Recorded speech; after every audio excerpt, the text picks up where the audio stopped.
Dígad tá fáilte róca Leavingcertirish.com is mis seán a gábhín agus seo Sraith Pictiúr a de drochaimseir an ghríomhraigh athrú éróide. Sulla dos ó míad bí cinnte ghuiil an app Leavingcertirish íslódáilte agat tá sé ar fáil ar Google Play agus ar iTunes agus tá na nótaí go léir bhaine leis an gceach seo ar an app féin. Seo Sraith Pictiúr a de drochaimseir an ghríomhraigh athrú éróide. The bad winter weather, athrú éróide, change in atmosphere. Climate change, in other words. Sa chéad fictar an seo feic míad lánún agus iad in the sea os corna telefíse. We see a couple as they're sitting down in front of the TV. Tá siad ag féchant ar an glár fashinéise Primetime. They're looking at the documentary program on Primetime.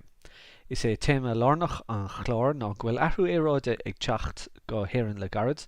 The central theme of the program is that climate change is coming to Ireland shortly agus go mbeidh gachrad difriúil sa tír seo in dhiaidh sin, and everything will be different in this country after that. Ceapan an bhean gur fadhb chasta é seo. The woman thinks that this is a very complicated issue agus ní dóile ghfuil an tolas ar fad ag aine. She doesn't think that anybody has all the information. Aontaíonn an fear go mór lé, the man strongly agrees with her. Der sé go gachmid smuoinmh siar an drochaimseir a bhí goin le cúpla bliana anuas. He thinks that we need to think back about the weather we've had for the past number of years. Ceapan sé ghfuil galore lór fine sé. He thinks there's an awful lot of evidence, and that galore lór is not a mistake.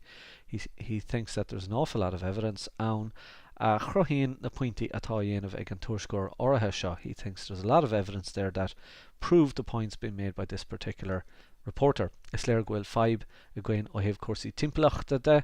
It's clear that we have a problem from an environmental point of view. Ach ní gá dúin a bheith burtha faoi cheapá. But we don't need to be worried about it, you would think. Rís tá gá cheiste gom an seo, cén fág bhfuil an lánún seo ag féchint ar an telefís. Why is this couple watching TV agus cén sort clár telefíse Primetime? What kind of program is Primetime? Agus an stórfachlas tábhda ag bun an leithnig an seo.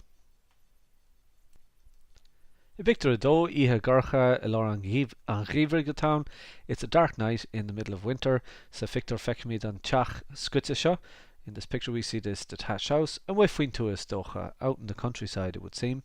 Tá bratmór sneach there an talamh. There's a large cover of snow on the ground agus tá teach féin clúdathe le sneachta, and the house itself is covered in snow. Tá sé cur sneachta fós is still snowing agus feicimí na kilóga sneachta ag titimanús an spéirn. We see the snowflakes falling down from the sky. Feicimí thermometer ar an Pictiúr chomh. We also see a thermometer on the picture. Nochtan sé doing ghfuil an teocht 8 game faoi bhun an rá fuinte. It reveals us that the temperature is 8 degrees below freezing. Má leanan an aimsir raig cosú le seo. If the weather continues like this, then sé lán dochar de hithe mar seo. It'll do a lot of harm to houses like this. Mar níor thógú iad chun teacht slán as an aimsir mar seo.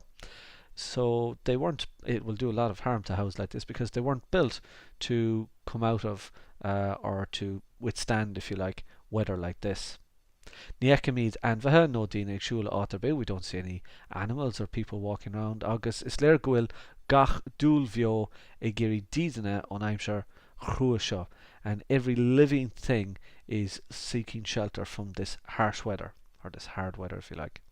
Cén sort aimsir tá an dar leat? What kind of weather is it? Agus an gapan tú go ndéanann aimsir mar seo dochar do hithe. Do you think weather like this harms or does harm to houses? Sa chéile den Victor seo, Pictiúr 3, feicimí ghfuil na pibáin isce briste de bhar an teacha. In the first half of this picture we see that the water pipes have been broken de bhar an teacha sa tuise ginneach on account of the frost. Agus an tá siad ag sile isce go frost, and now they're pouring out water profusely. Is docha gur brise na séalaí ar na PB. It would seem that the seals have been broken on the pipes. Agus inis feicimid an tuisce ag dorta anuas, and now we see the water pouring down. Agus tá lán damáiste á dhéanamh don tílans. A lot of harm been done to the ceiling.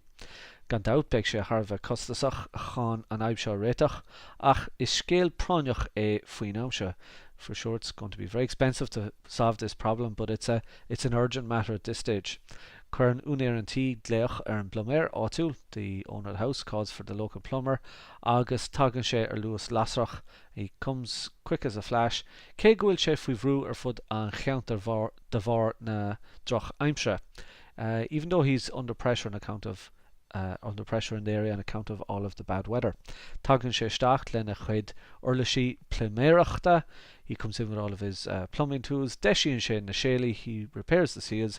Agus current sé an tuisce ar siúlríis. He puts on the water again. Ach beg billa €200 ag an Shalvortí seo, but the owner of this house is going to have a bill for €200. Is de bhar na tubistí ná dortha seo atá an costas áirichis ag méadú fud na tíre faoi láthair. It's an account of natural disasters such as this that the cost of insurance is increasing all over the country. Cúpla ceis, cén fá ghuiil an tuisce ag dorta amach ó na píbá uisce? Why is the water pouring out of the water pipes? Agus cén fá ghuiil an costas áirichis ag méadú in Éireann? Pictiúr cethir feicimid an damáiste uafásach atá dhéanamh ag an nglae agus na stormacha is treasure fud na tír. So in picture 4 we see the terrible damage that's been done by the wind and the strongest storms all over the country. Is dócha go raibh an ghé ag séide go láidir I rith an lé agus go raibh an duine bocht seo ag tmáint díreach faoin ground ar hiise go toban. It would seem that the wind was blowing strongly during the day, and this poor person was driving directly under the tree when it fell suddenly. Buchas le dia, Neil and Crown Shaw Rough. Thanks be to God, this tree isn't too big. Ach, tá lán damáiste dénta get don char, but it's done a lot of harm or a lot of damage to the car. Feck me the creen ella, we see lupa de var nyart na guihe. We see the other trees as they are bent over on account of the strength of the wind.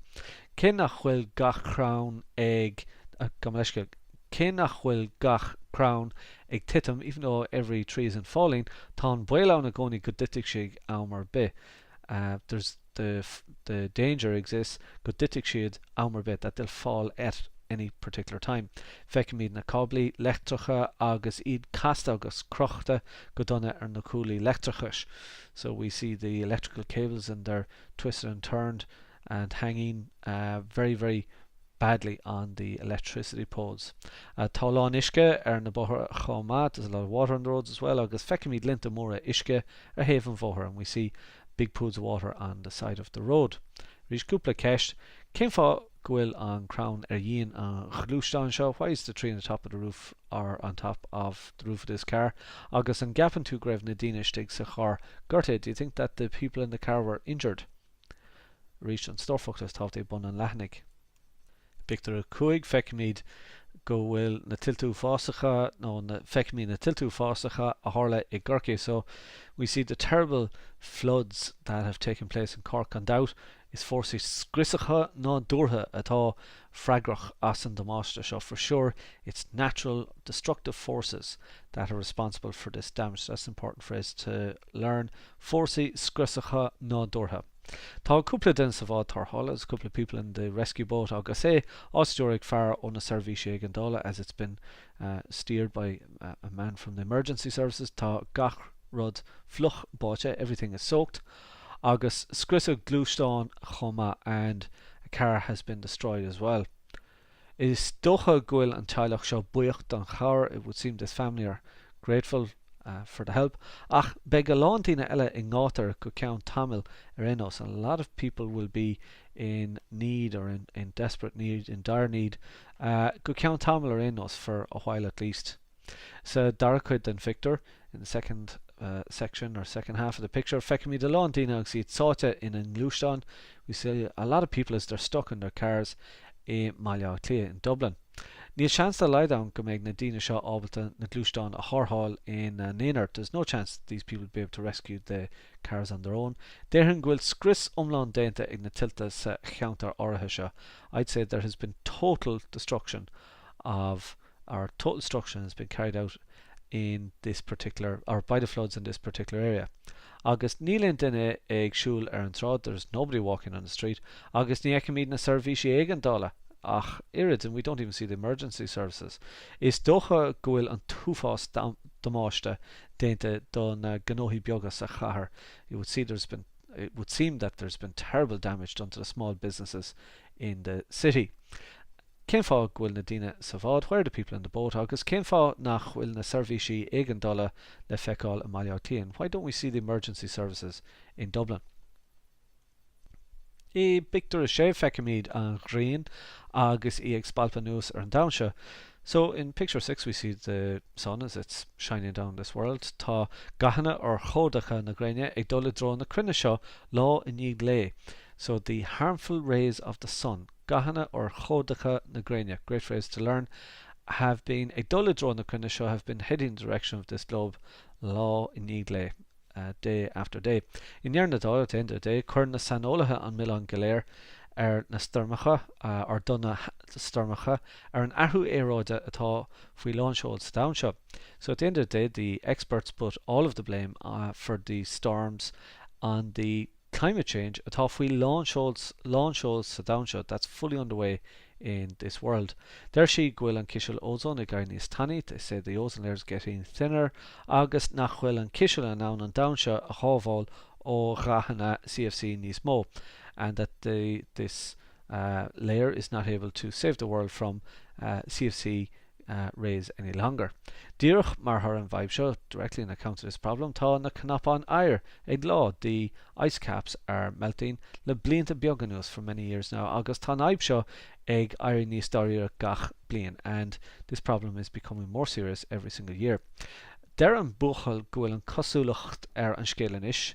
The boy says that the situation now looks like gwil or dímplucht in Wales, that our environment, another word of course is an cohil, but our gohil, so our dímplucht no our gohil in Wales, agus go gahmi rud ag an fonta a dhéanamh chun an scéal a dheasúan, that we have to do something worthwhile to improve the situation.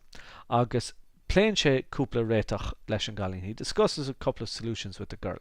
Beidir níos mó béime chur ar a chuairsáil, perhaps put more emphasis on recycling, or do cánach ar airí rúiseacha to increase taxes on hazardous goods, agus bach omláin ar fetrol luath ina núistáin, and perhaps a total ban on leaded petrol in cars. So they're just a couple of ideas for you. Agus cúpla ceis cén dochar a dhéanaan an ghrian don chiisiil ózóin, agus an bhfuil na Cnapán Air tábhachtach doing. Are the ice caps important to us or for us? Sin deire an cheachta seo, má tá éon cheisgat te go dtí Leavingcertirish.com agus seol rifos chum nó is féidir le go ar Facebook nó Twitter chun de chuig ceisne a cheola chomá. Gur míl mágad, slán tamlainn.